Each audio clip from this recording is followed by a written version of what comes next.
everyone, a very good noon to all of you. Welcome you on today's session. कैसे हैं आप सब? I hope you all must be doing well. So friends, today's session going to be really important क्योंकि आज के session में we'll going to practice descriptive statistics as I promised to you कि यहाँ पर हम सबसे important topic करने वाले थे लास्ट सेशन में, और लास्ट सेशन के अंदर हमने descriptive statistics के रिगार्डिंग मीन मीडियन मोड के बारे में भी डिस्कस किया था, मीन मीडियन मोड को कवर किया था। तो आगे हम इसी को ही देखने वाले हैं। और जितने भी आपके डिस्क्रिप्टिव स्टैटिस्टिक्स के अंदर आते हैं, चाहे वो फिड्यूशियल लिमिट हो या फिर उसके अंदर आपका एनपीसी कर्व हो या फिर उसमें स्क्यूनेस हो, कर्टोसिस हो या फिर उसमें क्वार्टाइल डेविएशन हो, तो उन सब के बारे में हम डिटेल में डिस्कस करेंगे। ये टॉपिक आपका यूजीसी नेट के पर्सपेक्टिव के लिए भी इम्पॉर्टेंट है, ठीक है। तो ये दोनों टॉपिक आपके लिए जितने भी हम करने वाले हैं तो आप इसको ध्यान में रखते हुए आगे बढ़ेंगे और इसमें हर एक इम्पॉर्टेंट टॉपिक्स के बारे में अपने सेल्फ नोट्स भी प्रिपेयर करेंगे। तो सबसे पहले will going to practice this descriptive statistics.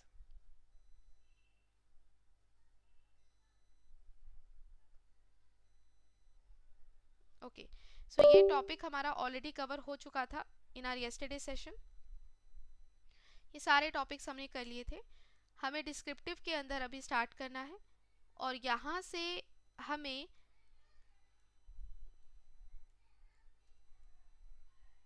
Quartile deviation के बारे में और स्टैंडर्ड डेविएशन के बारे में पहले समझना है। तो सबसे पहले will going to practise standard deviation, मानक विचलन। तो मानक विचलन किसको कहा जा रहा है?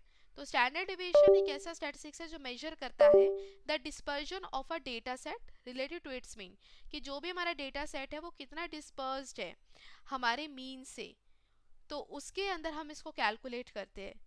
कैलकुलेट करने का जो ज़रिया है वो बहुत ही सिंपल है कि जिस तरीके से हम यहाँ पर अपना z टेस्ट लगा रहे थे, जिसमें हर एक जो डेटा सेट की वैल्यू है उसको मीन से माइनस किया जा रहा था और उसको डिवाइड किया जाता स्टैंडर्ड डेविएशन से। सिमिलरली हम ऐसे फॉर्मूले का यूज़ करेंगे, लेकिन इसका होल स्क्वायर, हर एक तरीके के सम ऑफ डेविएशन का होल स्क्वायर का रूट कर देंगे, तो उस पर आपका स्टैंडर्ड डेविएशन निकल कर आ जाएगा। तो मेनली स्टैंडर्ड डेविएशन क्या है? Standard deviation can be considered as an the root of variance, कि वेरिएंस का एक तरीके का रूट कहला रहा है, ठीक है। तो यहाँ पर हमारे पास स्टैंडर्ड डेविएशन आ रहा है और उसमें हम हमेशा ही डिस्पर्जन को मेजर कर रहे हैं कि कितना डेटा सेट्स के अंदर एक बिखराव, एक तरीके से डिविएशन देखने को मिल रहा है। सबसे इम्पॉर्टेंटली अगर हम इसको ज्वाइन करना चाहे, इसको समझना चाहे, कैसे कैलकुलेट करना चाहते हैं, तो वो देखें। तो जैसे मैं आपको एक डेटा सेट दूँ, तो 5, 7, 3 एंड 7 ये आपके पास डेटा सेट है। तो इसका अगर आपको स्टैंडर्ड डेविएशन निकालना है तो आप कैसे कैलकुलेट करेंगे? तो 5 + 7 + 3 + 7 कितना हो जाएगा? टोटल 22। इसका पहला मीन निकालेंगे। तो मीन आप निकालेंगे इसको डिवाइड करते हुए, तो मीन हमारा 5.5 आ जाएगा। तो इस मीन को माइनस करेंगे डेटा सेट से, जैसे कि अगर 5 माइनस 5.5 आपका है, इसके साथ साथ आप इसका स्क्वायर कर रहे हैं। सिमिलरली आप यहाँ पर 7 माइनस 5.5, क्योंकि हमारे पास 7 क्या है? रॉ डेटा है, और उसको माइनस करें मीन के साथ, उसका होल स्क्वायर करें। सिमिलरली 3 को माइनस करें 5.5 से, उसका होल स्क्वायर करे है, प्लस 7 को माइनस करें 5.5 से, उसका होल स्क्वायर करे, और फर्दर इसको डिवाइड करे है उसके एन से, यानी कि टोटल नंबर ऑफ वैल्यूज हमारी यहाँ पर कितनी रही है। तो टोटल नंबर ऑफ वैल्यूज हमारे यहाँ पर आपकी 1 2 3 4 रही है। तो आप इसको कैलकुलेट करें, जैसे कि अगर मैं 5 को माइनस करूँ 5.5 से, तो इसमें 0.5 आ जाएगा, और 0.5 का स्क्वायर आप यहाँ पे करेंगे, तो 5.5 माइनस करा जाएगा 0.5, 0.5 into 0.5 which is going to be 0.25। तो यहाँ पे 0.25 हमारे पास एक मेजर आ गया। On the other side if you will plus 7 को माइनस करेंगे 5.5 से, तो 1.5, और 1.5 इंटू 1.5 यानी कि इसका होल स्क्वायर हमारे पास 2.25 आ जाएगा, ठीक है। सिमिलरली 3 को माइनस करेंगे आप 5.5 से, तो 5.5 को माइनस करा 3 से तो 2.5, 2.5 को इंटू करा 2.5 से, that is going to be आपका 6.25, 6.25 प्लस इसके अंदर वही अगेन अगर आप इसको माइनस करेंगे तो 2.25 हमारा यहाँ पर आ जाएगा। अब इसका आप प्लस करेंगे और फर्दर इसको डिवाइड करेंगे। बस ध्यान रखना है कि आपको इसका रूट निकालना है। तो उसके अंदर जब आप इसको कैलकुलेट करेंगे तो आपका स्टैंडर्ड डेविएशन निकलेगा। सिमिलरली मैं आपके लिए कैलकुलेट कर देती हूँ, 0.25 plus 2.25 plus 6.25 plus 2.25 which is going to be approx 11 which is further divided by 4 तो 2.75 आएगा, लेकिन इसका भी रूट निकालना है ओवरऑल। तो अगर हम रूट निकालना चाहे इस केस में ऑफ यहाँ पर रूट कैलकुलेट करना चाहे 2.75 का, तो which is going to be approx 1.65। So 1.65 should be the right answer. तो जो स्टैंडर्ड डेविएशन निकाला जा रहा है वो किस तरीके से निकालते हैं, आपको यहाँ पर पता चल गया होगा कि हर एक डेटा सेट की वैल्यू को माइनस किया जाएगा मीन के साथ, उसका होल स्क्वायर किया जाएगा, उसका सम किया जाएगा और साथ के साथ इसका अंडर द रूट किया जाएगा ओवरऑल। तो वो हमारे पास स्टैंडर्ड डेविएशन निकल कर आता है। ठीक है, सो आई होप ये आपको समझ आया होगा सभी तरीके की चीजें स्टैंडर्ड डेविएशन निकालने का। और इसको क्यों मेजर किया जाता है कि जब हमें यहाँ पर डिस्पर्जन चेक करना होता है कि हमारे डेटा सेट का कितना रिलेटेड टू इट्स मीन वो कितना डिस्पर्ज हो रहा है, कितना वो दूर जा रहा है, उसका मानक विचलन किस तरीके से किया जा रहा है। ठीक है, on the other side there is आपका वेरिएंस क्या होता है, वेरिएंस आपका सिग्मा का स्क्वायर कहलाता है, यानी कि स्टैंडर्ड डेविएशन जो हम कैलकुलेट करते हैं, जो सिग्मा जिसको कहा जा रहा है उसका स्क्वायर करना। यहाँ पे अंडर द रूट नहीं है, इसके अंदर हमने हर एक डेटा सेट की वैल्यू को माइनस करा है उसके मीन के साथ और उसका होल स्क्वायर का समीशन किया है। तो वेरिएंस किस लिए यूज किया जाता है, वेरिएंस हमें हेल्प करता है ये डिटरमाइन करने के लिए कि जो डेटा है, डेटा के अंदर जो स्प्रेड है वो कितना हो रहा है, स्प्रेड साइज हमारा कितना है, कि जब हम उसको कंपेयर करें हैं विद द मीन वैल्यू से। तो जब आपका डेटा के अंदर स्प्रेड साइज को कवर करना है और उसको यहाँ पर हमें यहाँ पर चीजों को देखना है, तो हमारे लिए वेरिएंस यहाँ पर कहलाता है, विचरण जिसको कहा जाता है। ठीक है, यहाँ पर हमारे पास ये जो टॉपिक करवाया गया है वेरिएंस का, ये सबसे इंपॉर्टेंट है। मैं आपको वेरिएंस भी निकालना सिखाती हूँ, क्वेश्चन भी बना था वेरिएंस कैलकुलेट करने का। तो जैसे कि आपके पास डेटा सेट है 5 4 3 2 1 का, तो सबसे पहले आप क्या करेंगे, पहले इसका समीशन करेंगे, तो आप मीन निकालेंगे, एवरेज निकालेंगे। तो उसके लिए आप summation of all the values 5 4 3 2 1 which is going to be approx 15 which is further divided by 5, तो कितना आ जाएगा मीन 3 आ जाएगा। तो अब क्या करेंगे, हर एक डेटा सेट को माइनस करेंगे उसके मीन के साथ, तो होल स्क्वायर करेंगे और आपस में इसका समीशन कर देंगे। तो 4 - 3 होल स्क्वायर प्लस 3 - 3 का होल स्क्वायर प्लस 2 - 3 का होल स्क्वायर एंड 1 - 3 का होल स्क्वायर। सो 5 में से 3 गया 2, 2 दूनी 4। ऑन दी अदर साइड 4 में से 1 गया, 4 में से 3 गया 1, 1 एकम 1। इसके अलावा 3 में से 3 गया 0, यहाँ पर कुछ नहीं बचा, यहाँ पे 1 आपका आ जाएगा और प्लस इसके अंदर अगर मैं 1 को माइनस करूँ 3 से 2 2 जा 4 आ जाएगा। तो 4 4 8 9 10 विच इज फर्दर डिवाइडेड बाय 5, तो हमारे पास कितना आ जाएगा, इसका 2 आंसर आ जाएगा। ठीक है, तो इस तरीके से हमने क्या निकाला, इस तरीके से भी कैलकुलेटेड वेरिएंस। तो वेरिएंस इसमें हमने कैलकुलेट करा, इसके अंदर रूट नहीं करा, सिर्फ स्क्वायर कर दिया स्टैंडर्ड डेविएशन का। ठीक है, so variance is derived by taking the mean of the data points which is subtracting the mean from the each data point individually and squaring these result। तो उससे हमारा वेरिएंस निकला। ये दोनों ही डिस्क्रिप्टिव स्टैटिस्टिक्स के अंदर आते हैं। ठीक है, am I clear? I hope यहाँ पे समझ आया होगा वेरिएंस निकालना, स्टैंडर्ड डेविएशन निकालना। On the other side there is another kind of descriptive statistics जिसके अंदर आता है फिड्यूशियरी लिमिट। अब ये जो फिड्यूशियरी लिमिट है वो किस तरीके से कैलकुलेट किया जाता है, फिड्यूशियरी लिमिट को कैलकुलेट करने के लिए आपको यहाँ पर दो फॉर्मूले का यूज करना पड़ता है। जैसे मैंने आपको बताया था जब हम यहाँ पे 1 टेल टेस्ट 2 टेल टेस्ट की बात कर रहे थे, तो यहाँ पे जो आपका 2 टेल टेस्ट था तो उसके अंदर दोनों तरफ ही एरिया ऑफ रिजेक्शन था, एक राइट हैंड साइड पे एरिया ऑफ रिजेक्शन, एक लेफ्ट हैंड साइड पे एरिया ऑफ रिजेक्शन, और बीच का था एक्सेप्टेंस रीजन। ये एक्सेप्टेंस रीजन किसकी बात करता था कि जब आपका जो नल हाइपोथेसिस राइट है और आप उसको एक्सेप्ट कर रहे हैं, तो राइट नल हाइपोथेसिस को एक्सेप्ट करना एक्सेप्टेंस रीजन के अंदर आ रहा था। एंड दैट आल्सो डिफाइंस कि आपका जो पॉपुलेशन का मीन है यानी कि म्यू है वो क्या था।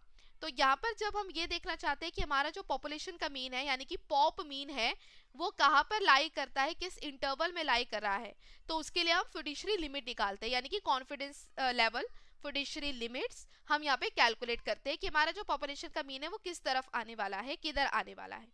ठीक है, तो हमारे पास सबसे इंपॉर्टेंट यहाँ पर बताया गया है इसका फॉर्मूला, जिसमें आप इसमें मीन निकाल रहे हैं। तो फिडुशियरी लिमिट में एक ऐसा कॉन्फिडेंस ए लेवल जो इंडिकेट करता है कि क्या चांसेस है, क्या प्रोबेबिलिटी है कि जो एस्टिमेशन आएगा आपके स्टैटिस्टिकल पैरामीटर का यानी कि अरिथमेटिक का मीन का, तो वो आपको ट्रू होगा। तो यानी कि पॉपुलेशन मीन आपका किस तरीके से इंटरवल में लाई करने वाला है। तो उसके लिए आप फिडुशियरी लिमिट को कैलकुलेट करते हैं। फिडुशियरी लिमिट को कैलकुलेट करने के लिए फॉर्मूला है जिसमें आपको मीन दिया जा रहा है, आपको यहाँ पर कैलकुलेट करना होता है प्लस माइनस 1.96 करना होता है। 1.96 यानी कि at the level of significance इसकी वैल्यू है 0.05 की, और 0.01 का जो लेवल ऑफ सिग्निफिकेंस है 2.58 है, जो हम ऑलरेडी डिस्कस कर चुके हैं। और उसके बेस पे आपको यहाँ पर एसएम निकालना होता है। एसएम यानी कि standard error of mean, standard error of mean, जिसके अंदर आप स्टैंडर्ड डेविएशन को डिवाइड कर देते हैं रूट एन से, तो आपका स्टैंडर्ड एरर ऑफ मीन निकलता है। ठीक है, तो आप इस तरीके के फॉर्मूले का यूज करते हैं, दोनों तरीके के फॉर्मूले का यूज किया जा रहा है। ठीक है, नाउ फिडुशियरी लिमिट के अलावा हमारे पास आता है क्वार्टाइल डेविएशन। लेकिन क्वार्टाइल डेविएशन में सबसे कॉमनली क्वार्टाइल डेविएशन के अलावा कुछ ऐसे मेजर्स है जो डिस्पर्जन को मेजर करने के लिए आपकी हेल्प करता है, यानी कि डेटा में कितना बिखराव देखने को मिल रहा है, कितना फैलाव देखने को मिल रहा है, तो उसका यहाँ पर मेजर करने के लिए हमारे पास अलग तरीके के मेजर्स है, जैसे कि रेंज है, वेरिएंस है, स्टैंडर्ड डेविएशन है, मीन डेविएशन है, क्वार्टाइल डेविएशन है। तो मेजर ऑफ डिस्पर्जन आपके नॉन नेगेटिव कहलाते हैं, are the real number that have to gauge the spread of the data. तो यहाँ पर सबसे पहले आता है रेंज निकालना। रेंज कैसे निकालते हैं कि जो भी डेटा सेट है उसके अंदर जो लार्जेस्ट वैल्यू है उसको माइनस कर दिया जाता है स्मॉलेस्ट वैल्यू से, तो हमारा रेंज निकल जाता है। जैसे कि आपके पास डेटा सेट है 5 4 3 2 1 का, तो 5 में से माइनस करा यहाँ पर 1, तो इसके अंदर पूरा जो रेंज निकला which is going to be 4, तो ये आपका रेंज निकाला जाता है। ये भी एक तरीके का डिस्पर्जन है। ऑन द अदर साइड यहाँ पे क्वार्टाइल डेविएशन आता है। क्वार्टाइल डेविएशन क्या है कि जब पूरे के पूरे डेटा सेट को हम क्वार्टर में बांटते हैं, यानी कि अगर 100 है तो 100 का 25 25 25, तो 25 चौके 100, तो उसको क्वार्टाइल मतलब एक तरीके से क्वार्टर में बांटा जा रहा है, क्वार्टाइल में बांटा जा रहा है, उसका चौथाई हिस्सा आ रहा है, तो क्वार्टाइल डेविएशन कैलकुलेट किया जाता है। तो जब आपका डेटा एंटायरली डिवाइड किया जा रहा है 4 इक्वल पार्ट्स में, और ईच पार्ट्स के अंदर 25% तक की वैल्यू कंटेन्ड हो रही है, तो उसके अंदर क्वार्टाइल डेविएशन को कैलकुलेट किया जाता है। ठीक है, और इसका फॉर्मूला क्या होता है, Q3 minus Q1 which is further divided bye 2। ये इसका फॉर्मूला है जो आपको एग्जाम के तौर पे याद रखना होता है। ठीक है, यहाँ पर इसके अलावा आपके पास वेरिएंस हम ऑलरेडी कर चुके हैं। वेरिएंस के साथ साथ हम यहाँ पर अपना स्टैंडर्ड डेविएशन के बारे में बात कर चुके हैं। मीन डेविएशन होता है, मीन डेविएशन भी हम यहाँ पे कैलकुलेट कर चुके हैं, जिसके अंदर हर एक रॉ डेटा को माइनस किया जाता है उसके मीन के साथ, तो ये हमारा मीन डेविएशन कहला रहा है। ठीक है, तो ये सारे तरीके के डिस्पर्जन्स है। ऑन द अदर साइड हमारे पास एक स्क्यूनेस आता है, जो भी डिस्क्रिप्टिव स्टैटिस्टिक्स के अंदर है।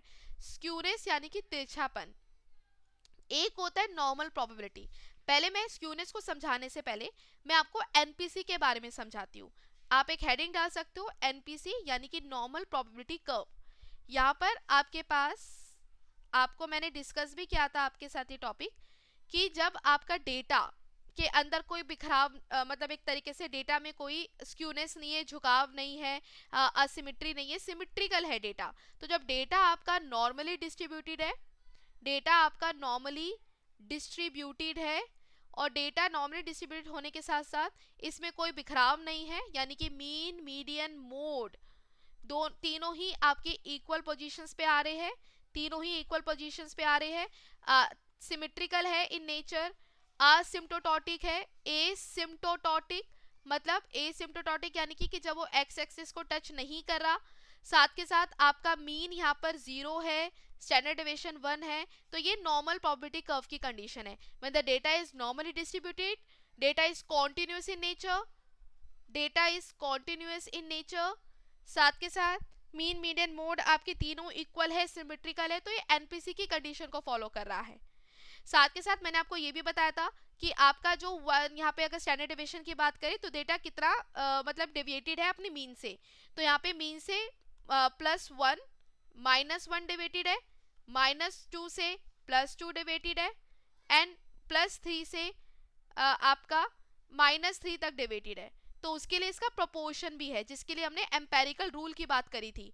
एम्पेरिकल रूल क्या था, जिसमें 68% 90 यहाँ पर 5% एंड 99%, ये एम्पेरिकल रूल था कि हमारे पास 100 अगर वैल्यूज है तो 100 में से 68% तक की वैल्यू हमारी -1 और +1 सिग्मा के बीच में आ रही है, ठीक है। तो इस 68 प्रपोर्शन यहाँ पर एग्जिस्ट करता है और इसकी वैल्यू क्या होती है, -1 प्लस सिग्मा की 34.13। On the other side -2 sigma से +2 सिग्मा तक जा रहे हैं, तो उसके अंदर कितना डेविएटेड है डेटा आपका, डेटा इज डेविएटेड आपका +-2 सिग्मा, जिसमें 95% तक आपका डेटा यहाँ पर स्प्रेडेड है। तो उसके अंदर हमारे पास इसकी वैल्यू क्या होगी, यहाँ पे 13.59। ऑन द अदर साइड जब डेटा आपका -3 से +3 तक डिवेटेड है, तो उसके लिए 99% तक की वैल्यू आपके अंदर बिखराव आपको देखने को मिल रहा है। तो उस केसेस में +-3 सिग्मा का जो वैल्यू आपको दिया गया है वो है 2.14 और रेस्ट जो बचा हुआ है छोटा सा पोर्शन इसका 0.14% है, ठीक है। तो ये आपको पूरा एनपीसी के बारे में हमने इसके बारे में डिस्कस किया था और ये भी बताया था कि हम यहाँ पर एक तरीके से परसेंटाइल रैंक को कैलकुलेट करते हैं कि किस तरीके से हमें डेटा में अगर हमें ये देखना है कि कितने प्रतिशत ऑफ द केसेस हमारे अबव द वैल्यू है, बिलो द वैल्यू है, तो उसके अंदर हमें परसेंटाइल रैंक को कैलकुलेट करना पड़ता है। तो यहाँ पर अगर परसेंटाइल रैंक कैलकुलेट करनी है अबव के लिए, तो आप इसके अंदर क्या करेंगे, इसके अंदर आप अबव वाली वैल्यूज को प्लस करेंगे। अगर आपको सिर्फ परसेंटाइल रैंक निकालने के लिए दे रहा है, तो जितना भी हमारी उस रेंज से नीचे की वैल्यू है हम उसको प्लस करेंगे। तो ये आपका नॉर्मल प्रोबेबिलिटी कर्व की कुछ कंडीशंस थी। लेकिन जब ऐसा नॉर्मल प्रोबेबिलिटी कर्व की कंडीशंस हमें नहीं देखने को मिले, जब इसमें कुछ यहाँ पर आपका मतलब एक चेंजेस हो कि जब डेटा नॉर्मली डिस्ट्रीब्यूटेड ना हो, उसमें झुकाव हो, तो झुकाव हो, असिमेट्री हो, तो उसके लिए स्क्यूनेस का सहारा लेना पड़ता है, तिरछापन चेक करना पड़ता है कि डेटा में कितना तिरछापन है, कितना झुकाव है, किस तरफ के और किस और वो झुक रहा है। तो उसके लिए स्क्यूनेस चेक किया जाता है। Skewness that defines the distortion, skewness that defines the विषमता, द एक विकृति हमारे डेटा में जब तिरछापन है, नॉर्मल डिस्ट्रीब्यूशन की कंडीशन को फॉलो नहीं कर रहा, तो उसके लिए हम यहाँ पर स्क्यूनेस कैलकुलेट करते हैं। स्क्यूनेस भी दो तरीके के होते हैं, एक सकारात्मक विषमता और एक नकारात्मक विषमता, यानी कि positive skewness and negative skewness. यहाँ पे जो पॉजिटिव स्क्यूनेस है which is going to be incline and decline towards the right hand side, और नेगेटिव में जो झुकावट है, जो झुका हुआ है, वो आपका लेफ्ट हैंड साइड की तरफ झुका है। और इसके अंदर एक कंडीशन होती है, वो कंडीशन क्या है, जैसे कि अगर लेफ्ट स्क्यूड डेटा है और राइट स्क्यूड डेटा है, तो उसके अंदर राइट स्क्यूड डेटा के लिए आपका जो मीन मीडियन मोड है, जिसमें मीन आपका हमेशा ज़्यादा है मीडियन से और मीडियन हमेशा ज़्यादा है मोड से। और दी other side left hand skewed के अंदर मीन आपका लेस देन है मीडियन से और मीडियन लेस देन है मोड से। तो ये लेफ्ट हैंड साइड का स्क्यूनेस है, नेगेटिव स्क्यूनेस है। और ये पॉजिटिव स्क्यूनेस है जिसके mean is always greater than the median and median is always greater than the mode, ये चलता है, ठीक है। तो इस तरीके से आपको यहाँ पर अपना स्क्यूनेस देखने को मिल रहा है। जब भी एक क्वेश्चन आपका बने कि जब स्क्यूनेस आपकी राइट हैंड साइड पर हो, तो उस केसेस में टेस्ट कैसा होता है, तो टेस्ट उस केसेस में आपका डिफिकल्ट होता है क्योंकि एवरेज ज़्यादा है। टोटल जो क्वेश्चन का जो आइटम्स का जो एक डिफिकल्टी वैल्यू है वो आपकी ज़्यादा है, तो उस केस में डिफिकल्टी वैल्यू ज़्यादा है तो कम बच्चे उस क्वेश्चन के आंसर दे पाएंगे, तो टेस्ट डिफिकल्ट होगा। ऑन दी अदर साइड कि जब आपका लेफ्ट हैंड साइड में मीन कम है यानी कि एवरेज कम है, तो उस केसेस में टेस्ट आपका इजी है क्योंकि लार्जर नंबर ऑफ स्टूडेंट्स उसको अच्छे से परफॉर्म कर पा रहे हैं, तो वो हमारे पास लेफ्ट स्क्यूड नेगेटिव स्क्यूनेस कहलाता है, ठीक है। तो ये दोनों कंडीशन आती है, जैसे कि अगर राइट स्क्यूड होता है तो इट मीन्स कि मोस्ट ऑफ द स्टूडेंट्स का लो स्कोर है और जिन्होंने स्कोर किया है below the average, so it means कि यहाँ पर बहुत ही कम स्टूडेंट्स है जिन्होंने अच्छा मार्क्स लिया है, तो इस केसेस में टेस्ट डिफिकल्ट है राइट हैंड साइड पे। और लेफ्ट हैंड साइड में इसका वाइस वर्सा कंडीशन यानी कि उल्टा है, टेस्ट यहाँ पे ईजी है तो ज़्यादा बच्चे अच्छा परफॉर्म कर सकते हैं। तो ये स्क्यूनेस भी एक तरीके का मेजर है जिसमें हम डेटा में किस तरीके से झुकाव है उसको स्टडी कर सकते हैं, ठीक है। ये सारे क्या है स्क्यूनेस के कंडीशंस, ये सारे आपके पास देखने को मिल रहे हैं। नाउ अब इसके अंदर हमारे पास आता है ये सारा जो टॉपिक था, चाहे वो रेंज हो गया, कोटाइल डेविएशन हो गया, वेरिएंस हो गया, स्टैंडर्ड डेविएशन हो गया, स्क्यूनेस हो गया, ठीक है।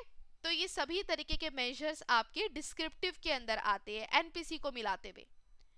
लेकिन अब हमें इन्फ्रेंशियल स्टैटिस्टिक्स की बात करनी है। तो इन्फ्रेंशियल स्टैटिस्टिक्स में दो कंडीशंस आती है, जिसमें हम समझते हैं कि अगर हम कोई टेस्ट लगाना चाहते हैं तो टेस्ट को किस तरीके से कैलकुलेट किया जाए, कैसे लगाया जाए, और उसके अकॉर्डिंग किस तरीके से हम यहाँ पर कोई इन्फ्रेंस निकाल सके। तो यहाँ पर इन्फ्रेंशियल स्टैटिस्टिक्स के अंदर दो तरीके की टेक्निक्स का यूज किया जाता है, एक पैरामेट्रिक टेक्निक्स है, नॉन पैरामेट्रिक टेक्निक्स।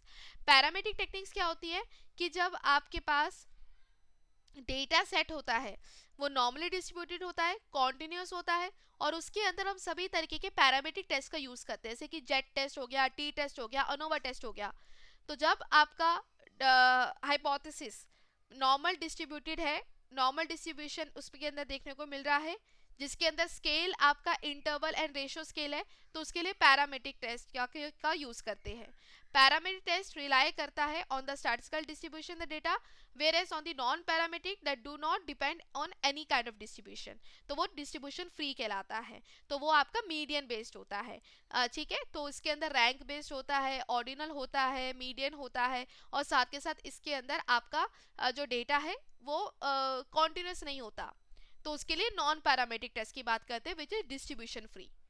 अब इसके अंदर कौन कौन से टेस्ट आते हैं वो हमें समझना है। तो इसके अंदर टेस्ट आपके पास बहुत सारे हैं, जैसे कि z test, T test, ANOVA test, और जो आपके एग्जाम के लिए भी बहुत इंपॉर्टेंट है। तो यहाँ पर अगर मैं बात करूँ पैरामेट्रिक टेस्ट के अंदर, तो ये देख सकते हैं ये सारे हमारे पास टेस्ट है पैरामेट्रिक टेस्ट में, जैसे कि जेट टेस्ट है, टी टेस्ट है, आपका अनोवा है यहाँ पर, ठीक है। On the other side non parametric test में आपके पास काई स्क्वायर है, आपके पास मैन विटनी टेस्ट है, आपके पास विल्कॉक्सन साइन टेस्ट है। तो हम इन टेस्ट का यूज करते हैं। जब आपके पास वन सैंपल होता है, एक सैंपल है, तो उस केसेस में आप काई स्क्वायर का यूज कर रहे हैं। जब आपके पास यहाँ पे दो सैंपल्स है, हाँ दो सैंपल्स है या दो से ज़्यादा सैंपल्स है, पेयर्ड है, इंडिपेंडेंट या पेयर्ड, तो उसके लिए आप यहाँ पर विल्कॉक्सन साइन टेस्ट का यूज करते हैं, मान विटनी टेस्ट का यूज करते हैं। हमारे एग्जाम में तीन टेस्ट बहुत इंपॉर्टेंट है जो कि टाइप्स ऑफ पैरामेट्रिक टेस्ट के अंदर आते हैं। तो जिसमें आता है सबसे पहले टी टेस्ट। तो टी टेस्ट किसको कहा जा रहा है? टी टेस्ट एक ऐसा टेस्ट है जिसके अंदर हम कैलकुलेट करना चाहते हैं the difference between the mean,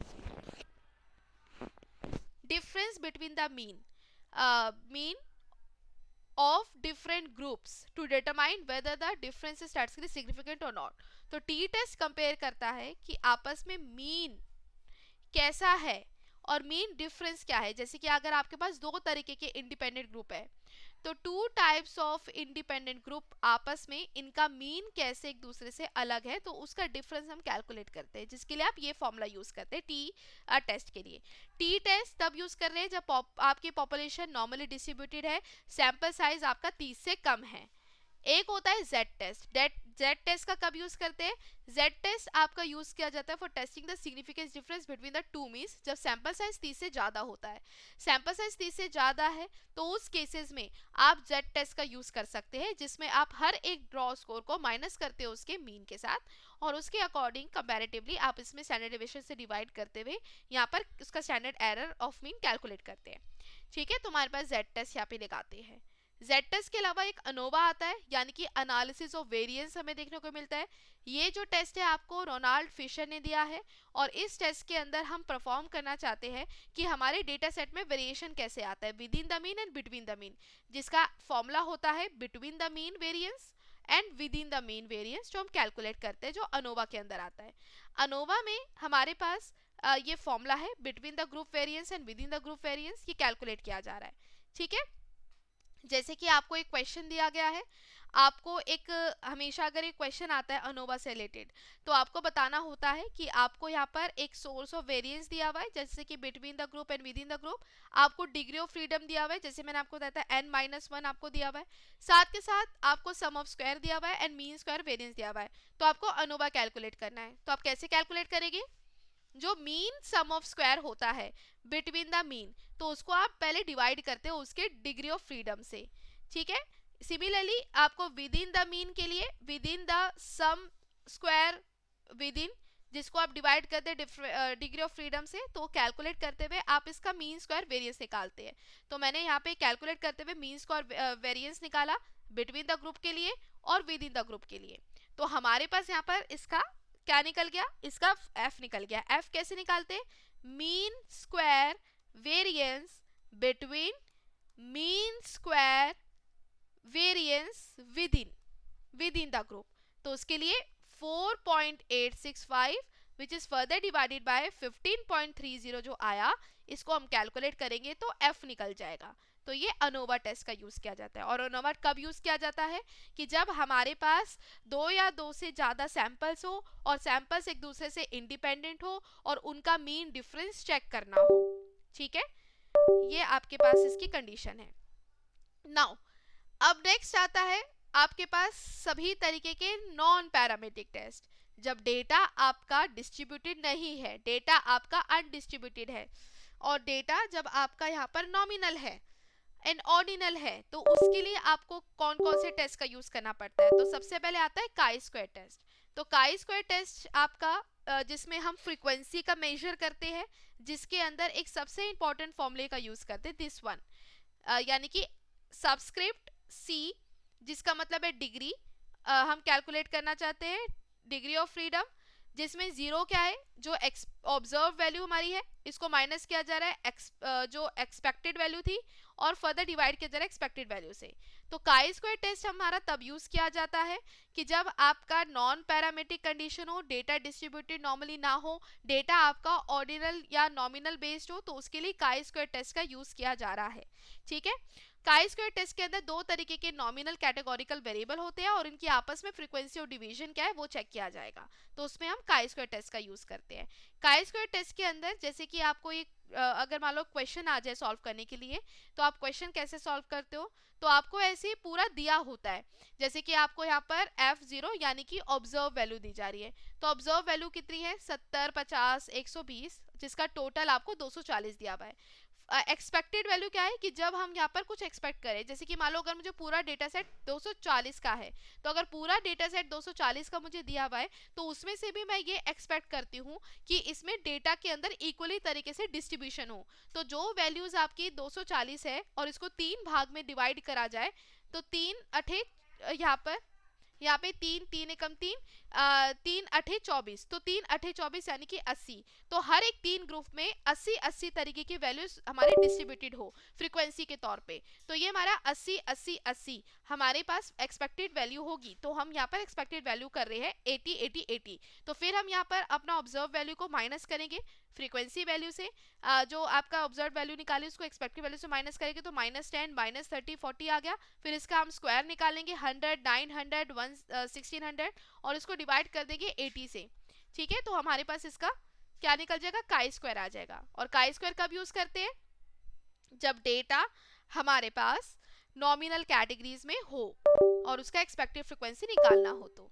ठीक है, साथ के साथ एक क्वेश्चन ये भी बनता है कि एक अगर टीचर है, रिसर्चर है, वो ऑब्टेन करती है डेटा को फ्रॉम द क्वेश्चनर, यूज किया जा रहा है for the teacher and head teachers, तो उसके लिए कंटीजेंसी टेबल बनती है 3x3 की। तो कंटीजेंसी टेबल 3x3 की बन रही है, वो किसके अंदर बनती है, तो वो आपका काई स्क्वायर टेस्ट के अंदर कंटीजेंसी बनती है हमेशा से। तो इसके अंदर जो राइट आंसर होगा आपका यहाँ पर डी हो जाएगा काई स्क्वायर टेस्ट में।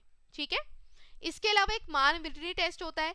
आपको इतना डिटेल नहीं जाना, मतलब हमारे जो सिलेबस में मान विटनी है नहीं, ना ही उड़ीसा के अंदर है, लेकिन यूजीसी नेट के अंदर भी अगर ये क्वेश्चन पूछते हैं तो उसके अंदर आपको सिर्फ उसकी प्रॉपर्टीज पूछते हैं। तो हम प्रॉपर्टीज यहाँ पर करेंगे जो यहाँ पे डिफाइन करना चाहेंगे। तो प्रॉपर्टीज के तौर पे आप एक तरीके का टेबल देख सकते हैं, क्योंकि हमारे एग्जाम में इतना इन डिटेल मान विटनी की अजम्पशंस नहीं है, बस वो इतना पूछता है कि जब हम मान विटनी यूज करते हैं तो कब यूज करते हैं। तो आप ये ध्यान रख सकते हैं, मान विटनी टेस्ट तब यूज किया जाता है कि जब नॉन पैरामीट्रिक कंडीशंस हो, दो तरीके की इंडिपेंडेंट सैंपल्स हो। ठीक है, और दो तरीके के इंडिपेंडेंट सैंपल जो इंडिपेंडेंट टी टेस्ट में भी आते हैं, जब हम कंपेयर करते हैं तो ये उसका इक्विवेलेंट होता है। तो Mann Whitney test is a non parametric test which is used when samples are independent with each other, which is equivalent to the parametric test. Independent t test, क्योंकि इंडिपेंडेंट टी टेस्ट में भी दो samples आपके पास होते हैं, वो एक दूसरे से कंप्लीटली अलग होते हैं, तो उनका मीन डिफरेंस चेक करते हैं। सिमिलरली यहाँ पे भी मीन डिफरेंस चेक किया जा रहा है दो इंडिपेंडेंट सैंपल्स का। दूसरी तरफ विल्कॉक्सन साइन टेस्ट आता है। विल्कॉक्सन साइन टेस्ट हम तब यूज करते हैं कि जब हमारे पास दो तरीके के रिलेटेड सैंपल्स होते हैं, यानी कि जब दो सैंपल्स के कैरेक्टरिस्टिक्स एक जैसे हो। जैसे अगर मैं यहाँ पे आपका कोई टेस्ट ले रही हूँ, तो आपका टेस्ट एक बार लिया जा रहा है और आपका फिर से टेस्ट लिया जा रहा है, कोई दूसरा टेस्ट लिया जा रहा है और आपके साथ, तो सैंपल्स कैसे रिलेटेड है, तो दो रिलेटेड सैंपल्स अगर हमारे पास है और हमें पेयर देखना हो उसका रिजल्ट, तो उसके लिए यहाँ पर विल्कॉक्सन साइन टेस्ट का यूज करते हैं नॉन पैरामेट्रिक टेस्ट में, और पैरामेट्रिक के अंदर हम यहाँ पे टी टेस्ट का यूज करते हैं। On the other side Kruskal Wallis test का यूज किया जाता है। क्रूस्कल वैलिस टेस्ट जब दो तरीके के इंडिपेंडेंट सैंपल है, यहाँ पर आपके पास के इंडिपेंडेंट सैंपल्स है, ठीक है, तो उसके लिए नॉन पैरामेट्रिक कंडीशंस है और उसमें क्रूस्कल वैलिस एच टेस्ट का यूज किया जा रहा है, जिसमें वन वे अनोवा टेस्ट यहाँ पर होता है, ठीक है। तो दो तरीके के या दो से ज्यादा तरीके के इंडिपेंडेंट सैंपल का डिपेंडेंट वेरिएबल एक डिपेंडेंट के ऊपर क्या फर्क पड़ेगा, तो उसके लिए हम वन वे अनोवा या क्रूस्कल वैलिस टेस्ट का यूज करते हैं। क्रूस्कल वैलिस टेस्ट का नॉन पैरामेट्रिक में और पैरामेट्रिक के अंदर वन वे अनोवा का। एक फ्रीडमैन टेस्ट होता है, फ्रीडमैन टेस्ट भी आपके किए जाते हैं, लेकिन इसमें सैंपल आपके रिपीटेड है, यानी कि सैंपल्स आपके यहाँ पर पेयर्ड है, तो उसके लिए फ्रीडमैन टेस्ट का यूज किया जा रहा है। और दूसरी तरफ पैरामेट्रिक टेस्ट में अनोवा का यूज किया जा रहा है। हम कोरिलेशन भी निकालते हैं, तो कोरिलेशन में जो आपका कॉन्टिन्यूस कोरिलेशन है वो Pearson r product moment correlation कहलाता है, और स्पीयरमैन आर जो आपका कहलाता है वो आपका रैंकिंग बेस्ड होता है, ठीक है। तो ये आपके डिफरेंट तरीके के टेस्ट है जो आप यहाँ पे यूज करते हैं पैरामेट्रिक कंडीशंस में एंड नॉन पैरामेट्रिक कंडीशंस में। हमारे एग्जाम के लिए क्या इंपॉर्टेंट है, ANOVA test, Z test, T test, F test, ठीक है, और साथ के साथ कोरिलेशन। अब यहाँ पर एक बात करते हैं कोरिलेशन के बारे में कि कोरिलेशन है क्या, कैसे इसका मेजर किया जाता है, कितने तरीके के टाइप्स होते हैं। तो सबसे पहले कोरिलेशन आपका आता है। कोरिलेशन डिफाइन करता है कि दो वेरिएबल्स आपस में एक दूसरे से कितना एसोसिएटेड है, तो दो वेरिएबल आपस में एक दूसरे से कितने तरीके से एसोसिएटेड है, कितने तरीके का रिलेशनशिप वो एग्जिस्ट करता है दो वेरिएबल एक दूसरे के साथ, तो उसके लिए कोरिलेशन देखा जा रहा है। Degree of association between the two variables, तो degree of association between the two variable, तो वो हमारे पास एक तरीके से कोरिलेशन कहला रहा है। अगर हिंदी में देखें तो सह संबंध देखा जा रहा है एक सांख्यिकी पद्धति में। इसमें तीन तरीके की कोरिलेशन है, positive correlation, negative correlation and zero correlation. Positive correlation यानी कि जब दो वेरिएबल एक दूसरे के साथ डायरेक्टली एसोसिएटेड है। अगर एक वेरिएबल आपके पास है जो कह रहा है हाई है और दूसरा वेरिएबल भी हाई है, तो एक तरीके से पॉजिटिवली कोरिलेटेड है। जैसे अगर आप यहाँ पे जेआरएफ की तैयारी कर रहे हैं, आप कंसिस्टेंटली प्रैक्टिस कर रहे हैं, कंसिस्टेंटली बेसिस पे आप यहाँ पे रिवीजन कर रहे हैं, तो आपका जो रिजल्ट है वो आपके फेवर में आ रहा है।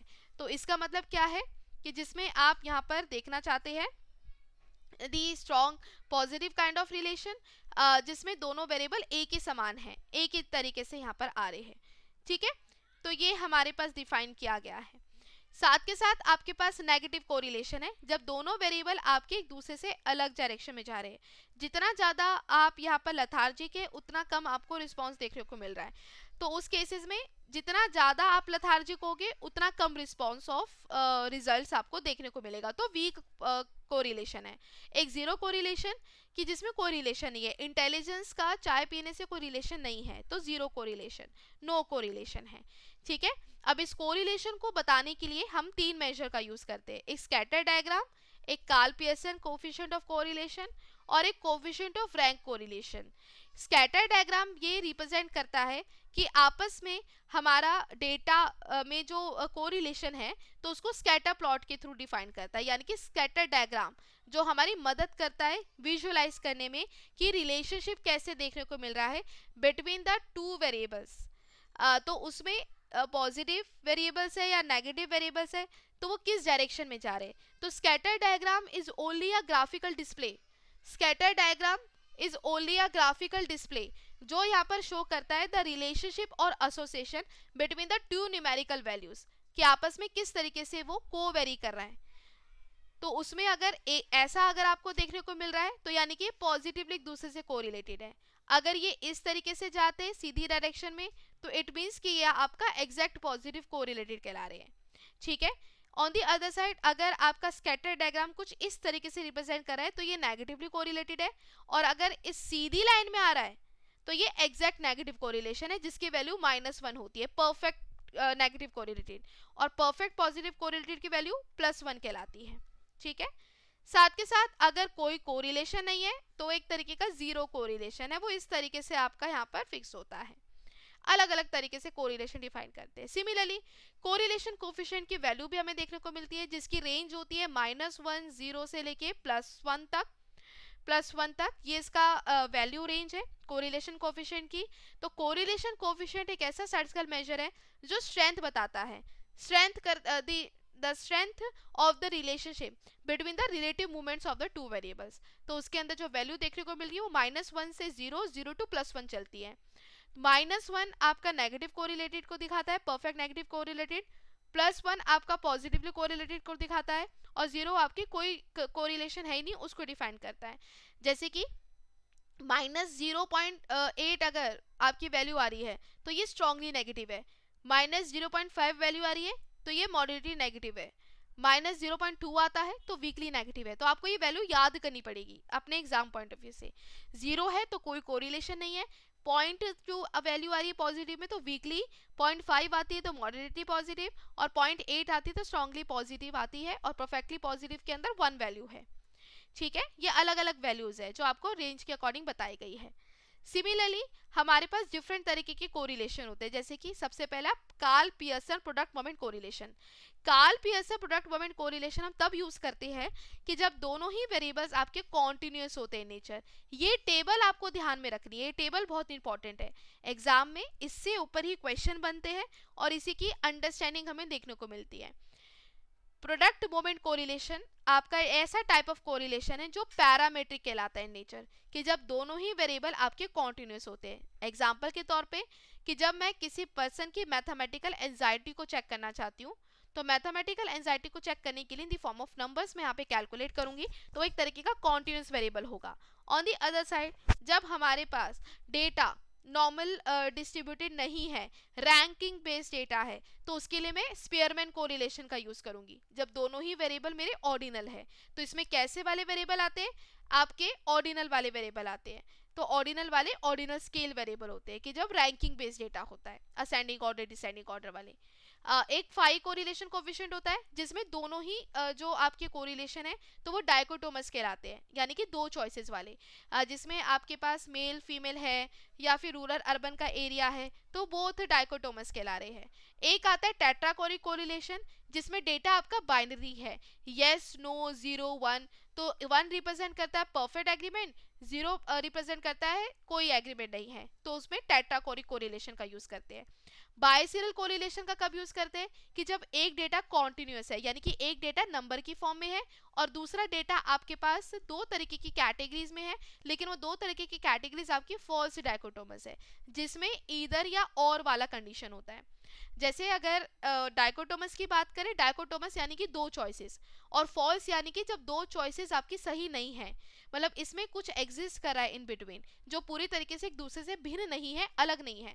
तो अब जब ऐसे वेरिएबल होते हैं तो उसके अंदर हम आर्टिफिशियल या फॉल्स डाइकोटोमस कहते हैं। जैसे कि आप किसी बच्चे की परफॉर्मेंस को चेक करना चाहते हो on the level of performance high and low, लेकिन हाई और लो के अलावा इसको हम फॉल्स डाइकोटोमस कह रहे हैं। क्यों?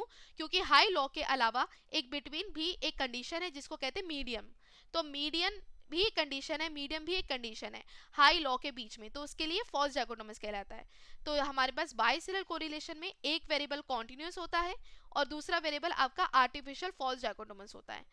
इसके अलावा एक पॉइंट बाइसिलर कोरिलेशन है जिसमें आपके पास एक वेरिएबल कॉन्टिन्यूस है और दूसरा वेरिएबल नेचुरल ट्रू डाइकोटोमस है, यानी कि जब दोनों चॉइस एक दूसरे से कम्प्लीटली अलग है, जैसे कि रात दिन, सुबह शाम, तो एक दूसरे से कम्प्लीटली भिन्न है, अलग है, true false, right and wrong, तो ये आपका नेचुरल ट्रू डाइकोटोमस कहलाता है। जब दो चॉइसेस तो है लेकिन दो चॉइसेस एक दूसरे से कम्प्लीटली अलग है तो वो पॉइंट बाइसिलर कोरिलेशन का यूज करते हैं। तो डिफरेंट तरीके के कोरिलेशन है जो आपको यहाँ पर देखने को मिल रहे हैं। ठीक है, सो यहाँ पर कैसा लगा आपको सेशन, आप बता सकते हैं। जितना भी मैंने आपको अभी टॉपिक समझाया है, कोरिलेशन डिफरेंट तरीके के है और जब हम इसके बारे में प्रीवियस ईयर क्वेश्चन करेंगे तो मैं आपको क्वेश्चन भी यहाँ पे शो करूँगी, लेकिन उससे पहले आपको मैं टास्क दे रही हूँ कि जितना भी अभी करवाया है तो उसको थोड़ा सा डिटेल में पढ़ के आना, रिवाइज करके आना, और अगर इन केस कोई डाउट होता है तो फिर पूछना। Thank you so much everyone for joining today's session. आज का सेशन कैसा लगा जरूर बताना। सारे तरीके के डिस्क्रिप्टिव और इन्फ्रेंशियल स्टैटिस्टिक्स के कुछ मेजर्स मैंने आपके साथ आज करवाए हैं, तो इसको जरूर रिकॉल करके आना, और नेक्स्ट क्लास में इसके बारे में हम क्वेश्चंस की प्रैक्टिस करेंगे। Thank you so much everyone, stay